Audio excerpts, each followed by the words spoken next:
welcome to this edition of HCS Matters. I'm John Wright, Director of Public Relations for Hardin County Schools, and we're hanging out in a place not specifically on an HCS campus, but soon will be. We'll talk about that here in just a minute. But we're here in the residential maintenance lab at ECTC, and we have to have this lab at ECTC because we just don't have room anywhere across our district, and ECTC was kind enough to donate this classroom to us, this classroom space to us. But it's a booming program. We're going to talk with a couple of instructors, and then we're going to get into some classroom work. You're going to see some students work here shortly. But Tim Hall is one of those instructors that we talked about. And Tim, you've been with this program since the beginning, and you have seen it blossom. Oh man, it's been so good. We just started a program. This is my third year, and it just exploded with growth. And industry is behind us and just ready to receive our kids, and they're paying top dollar for the kids. So it's a win-win for our community, it's a win for our contractors, and it's a huge win for our students. Tell us about what students learn and what students do in this pathway. So we focus on carpentry and electricity, but we're also expanding even further than that. We're getting into plumbing and HVAC. We're going to offer those classes next year. And we got kids leaving here.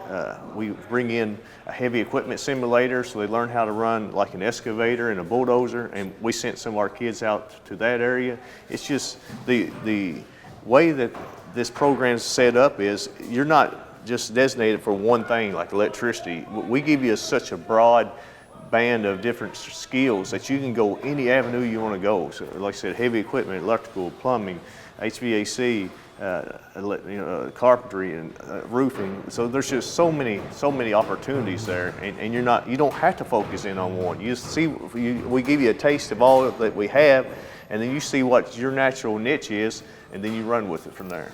You know, these career fields that you're talking about, if we don't do something like what you guys are doing, that we're going to be in a world of hurt in the next little bit, aren't we? It's construction had a bad name for a long time, and the term vocational school was used, and it was kind of a negative thing. But now that's definitely not the case, and because now you can make the money is just endless. I was talking to a gentleman just on the way to school this morning. He's making $160,000 a year as a maintenance supervisor.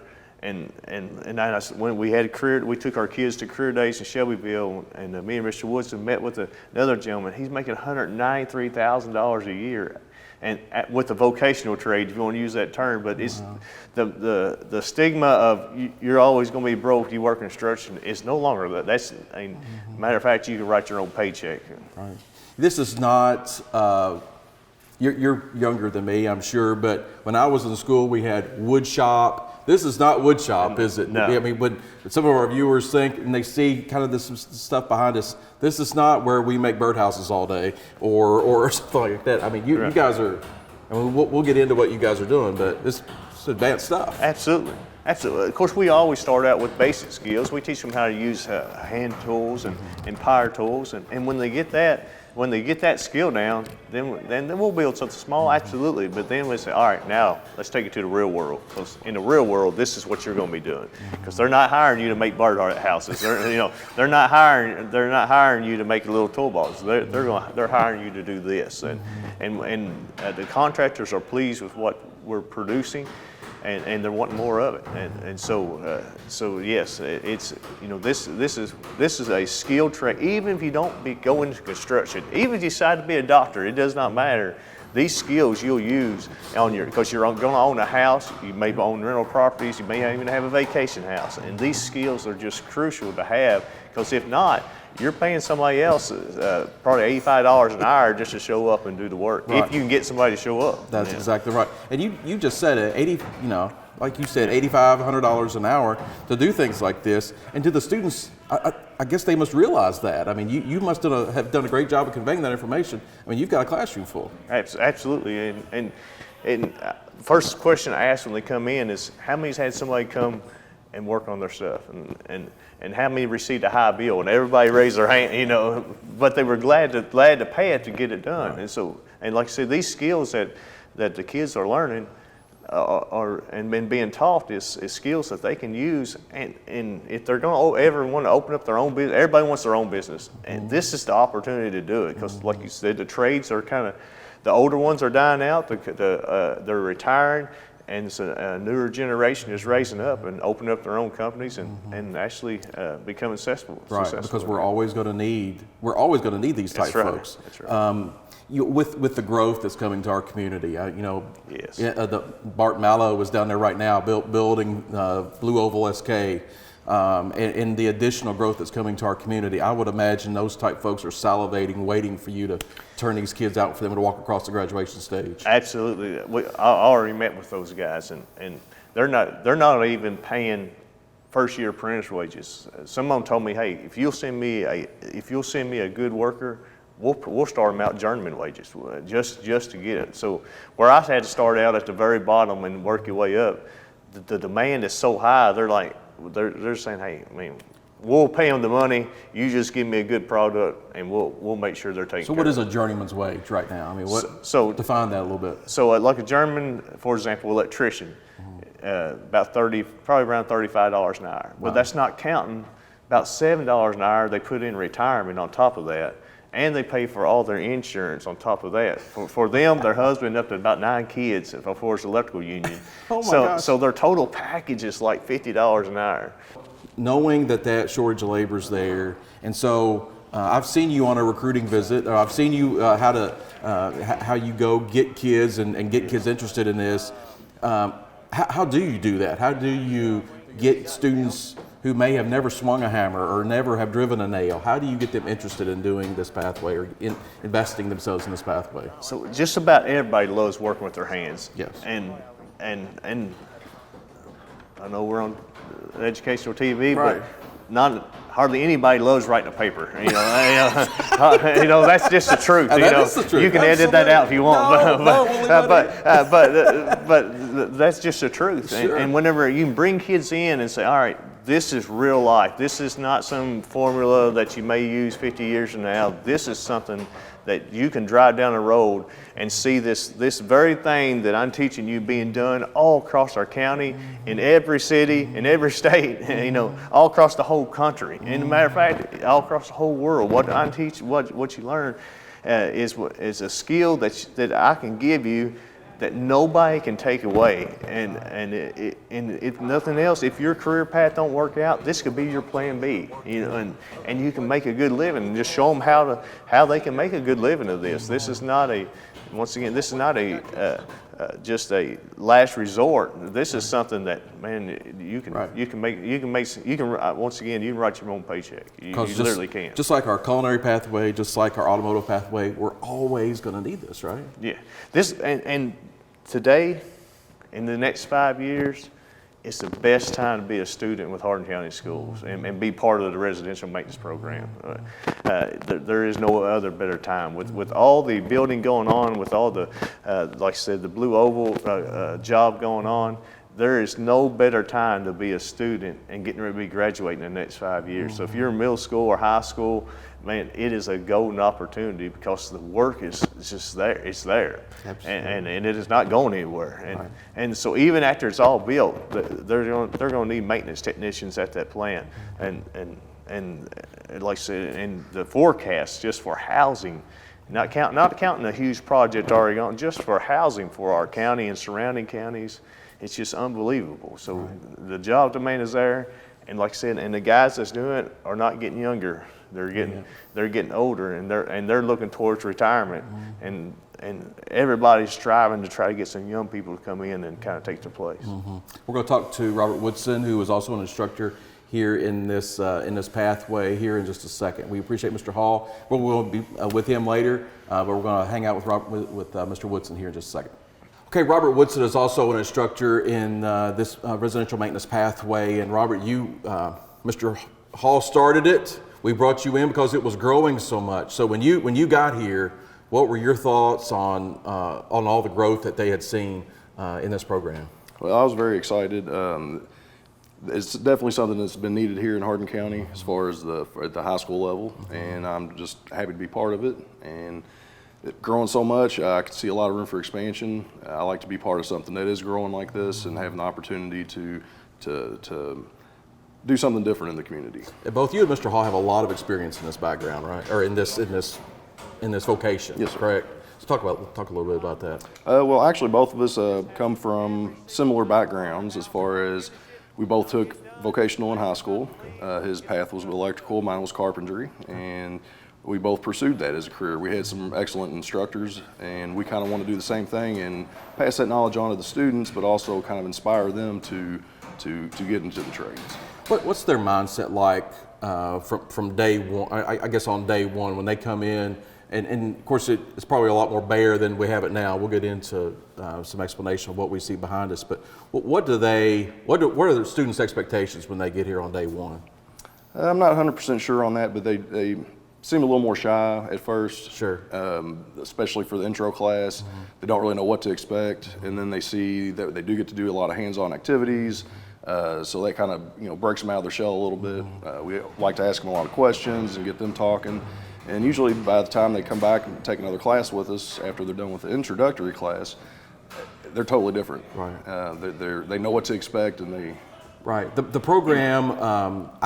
Is it easy to, once you recruit them, it's kind of like basketball coaches, once you recruit them for that freshman year, is it easy to retain them for the rest of their academic career into this pathway? For the most part. We do have a few that just come in and try it out and they don't know really what they want to do. Sure. So they kind of sample other programs. But yes, we do have a lot of retention, and they come back and they really enjoy our classes. And those that are wanting to get into electrical or HVAC, they're definitely interested and pumped up about that, and I got a lot coming back for the carpentry, and so it's works out pretty good. Talk about we have seen so much. I think for years when you and I and Mr. Hall were in school, we talked a lot about got to go college, got to go college, got to go college, and vocational was kind of just something we just kind of talked about. But talk about the sea change and shift. We now not going to college is okay, and I'm glad it's okay. But talk about how we've seen that shift and how your students have seen that shift in hey, you don't have to go to college mindset. Right. I actually still believe that if possible, I think everybody should try to go to college, right. But not just the traditional four-year. Sure. So here at ECTC, they got a lot of good programs as well, but not everybody's meant for that. They're not built for that. Yep. So once they see that they can do the hands-on, and they see they can, wire up these buildings, and they really get into that, and they realize that, hey, I can just go out and maybe start my own company, or work for a business to learn more skills to be able to start their own company. So, talk about what we see behind us, Mr. Woodson. Well, we had our carpentry class this year. They started with floor and wall framing. Okay. We did some ceiling and roof framing. We still got a few more things to do, but we actually switched off, and me and Mr. Hall switched classes to where the wiring class came in, and they actually got to wire up the building. Okay. So then their class gets to see the real hands-on instead of just wiring boards in the class. They got to do it for real, actually putting in the electric panels and running all the wires and switches.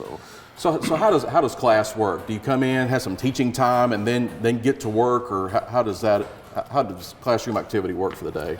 Well, we do try to have as much hands-on as possible. Sure. So I know students can get kind of bored sitting there listening to a lecture, so we try to make it fairly quick, but to the point to where they understand what we need to do for the day, and then we take it right out in the lab. So we might be in class for about 15, 20 minutes, but then the rest of the class we try to be out here in the lab doing the work, applying our knowledge.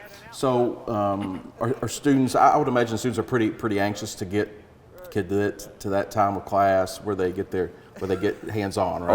Oh yeah. I got a student right now who likes to hammer so much, it's all he does. He keeps driving nails all day long. Okay. But I like that. Right. That shows their interest in it. So. Right. How when you get into HVAC, when you get into electrical carpentry, do students, are they accepting of that broad range of, or do they kind of want to latch on to something they just learned and know for a while?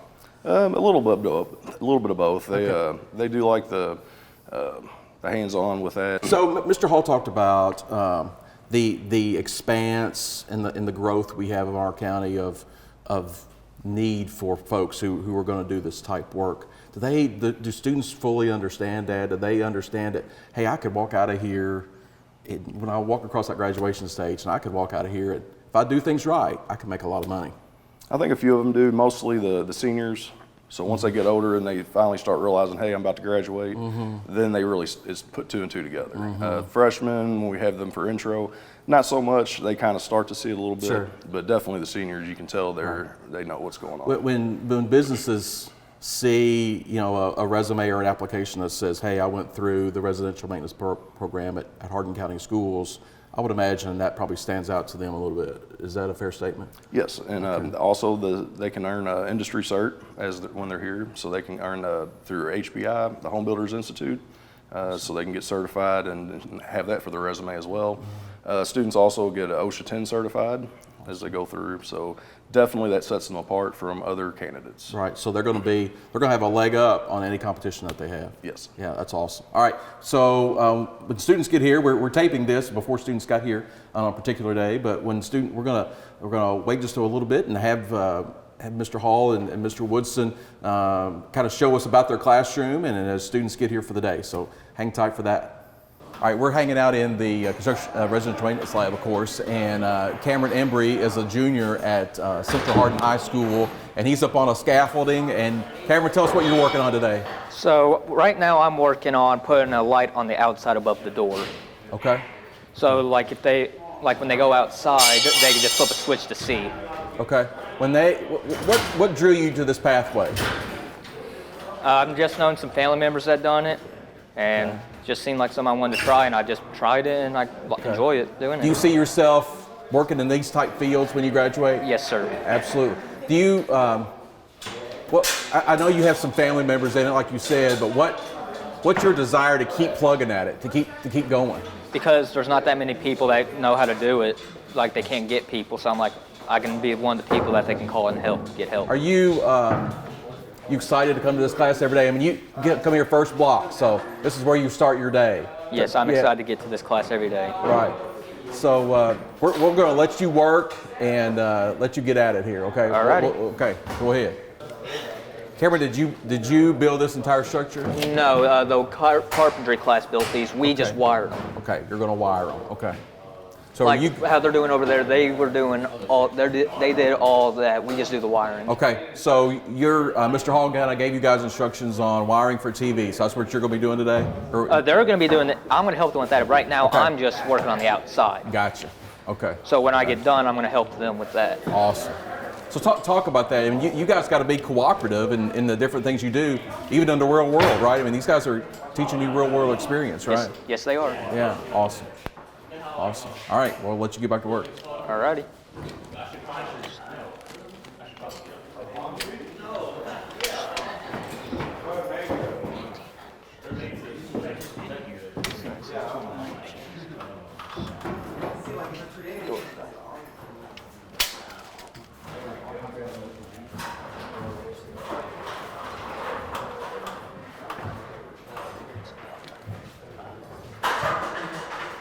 What?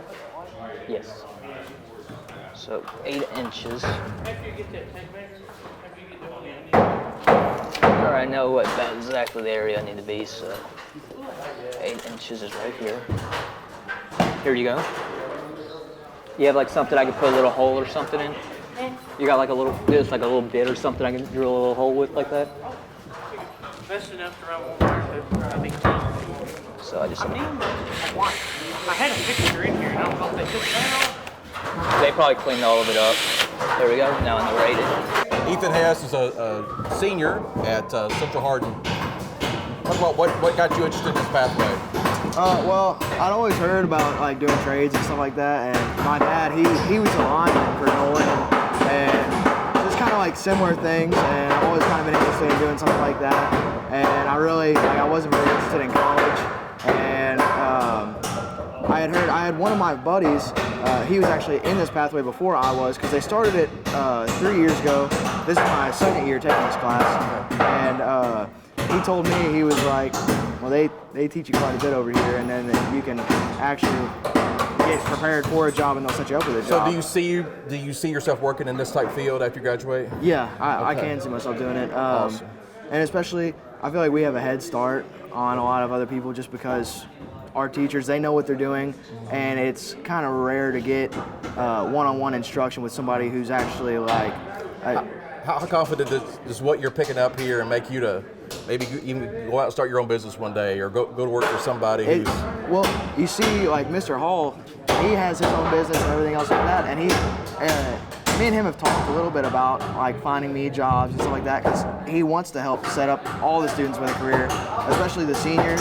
Because for the juniors and stuff, they won't be able to co-op or anything like that, but for the seniors, he really wants to set them up with a job and a future career, and he just tries to figure out what you're interested in and what he thinks, would fit with you. Do you think the wide array of what you're learning here, that's probably going to give you a big time advantage? And I mean, because you're wiring one day, you're hammering nails the next day, you're doing plumbing the next day. 100%, because a lot of the times, like, you can learn how to do this, and like, you can watch a YouTube video and try to figure things out for the most part, but you're not going to get like the full hands-on experience, and it's every day. We at least wire something, and a lot of the times it's something new, because I'm in the electrical part of the class, and once you get to that repetitive phase of where you're just wiring the same things or similar things every day, and then adding on something else, some things become almost like second nature to you, and you can wire them without even thinking about it almost. And I feel like that puts you ahead of a lot of people whenever you're going to look for a job somewhere. Awesome. Well, thank you, Ethan. All right, we're going to get you back to work. Well, as you can tell, lots going on here in the construction pathway, and you've heard over and over again how both Mr. Hall and Mr. Woodson and how the students feel that they're going to be prepared to go out into this great big vast world and make lots of money. So we're excited about that. We're excited about these opportunities that these students have. You can only find those opportunities in Hardin County Schools. For more information about what goes on in this pathway and in our other career pathways, you can find a parent at the students tab at the top of our webpage. You can drop down and see all the courses that go into these pathways. That's at hardin.kyschools.us, hardin.kyschools.us. Thanks everybody for watching.